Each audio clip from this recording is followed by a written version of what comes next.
औज़ुबिल्लाहि मिनश्शैतानिर्रजीम बिस्मिल्लाहिर्रहमानिर्रहीम। नाज़रीन कराम अस्सलामु अलैकुम व रहमतुल्लाहि व बरकातुहू। इंशाअल्लाह तबारक व तआला आज हम लोग पढ़ेंगे शरह मिआतु आमिल की अन्नउत्तासे। अब तक इस सिलसिले में हम लोग तकरीबन जो है वो 34 वीडियोस बना चुके हैं। इंशाअल्लाह तबारक व तआला आज होगा 35। अस्माए अफ़आल के बारे में पढ़ लें जो गायब के माना में माजी के माना में होते हैं, उसके बारे में हमने पहला पढ़ लिया है। उस पहले की मैं आपको मिसाल दे रहा हूँ, मिसाल दूंगा एक जुमले के ज़रिए से, फिर एक जुमला और होगा जो उस जुमले की तफसीर कर रहा होगा।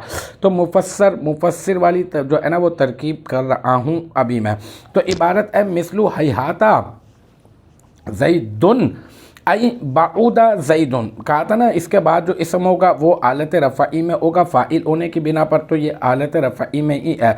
तो मिसलु यहाँ पर मुदाफ, हैहाता सीगा वाइद, हैहाता इसमें फ़ेल बमाना फ़ेल माजी, ठीक है। और ज़ैदुन इसका फ़ाइल, फ़ेल अपने फ़ाइल से मिलकर जुमला फ़ेलिया ख़बरिया ओ कर ये क्या बन जाएगा मुफस्सर, फिर आई अरफ़ तफसीर, फिर बाउदा ये क्या बन जाएगा, ये बाउदा बन जाएगा सीगा वाइद मुज़क्कर गाइब फ़ेल माजी मुस्बत मारूफ। और ज़ैदुन इसका फ़ाइल, फ़ेल अपने फ़ाइल से मिलकर जुमला फ़ेलिया ख़बरिया होकर ये बन जाएगा मुफस्सिर, फिर मुफस्सिर ये दोनों मिलकर बन जाएंगे जुमला तफसीरिया। और जुमला तफसीरिया होने के बाद ये बन जाएगा मिसलु मुदाफ़ का मुदाफ़िल है, फिर मिसलु मुदाफ़ अपने मुदाफ़िल से मिलकर मुरक्कब इज़ाफ़ी होकर मिसाल मुब्तदा माज़ूफ़ की खबर, और मिसाल मुब्तदा माज़ूफ़ अपनी खबर से मिलकर बन जाएगा जुमला इस्मिया ख़बरिया। तो अल्हम्दुलिल्लाह ये हमारा पार्ट नंबर 35 भी अपने इख्तिताम को पहुंचा। मुझे उम्मीद है कि यहाँ तक की जो बात है वो आपकी समझ में आ गई होगी। इंशाअल्लाह तबारक व तआला नेक्स्ट टाइम अगली वीडियो अगली क्लास के साथ मुलाकात होगी।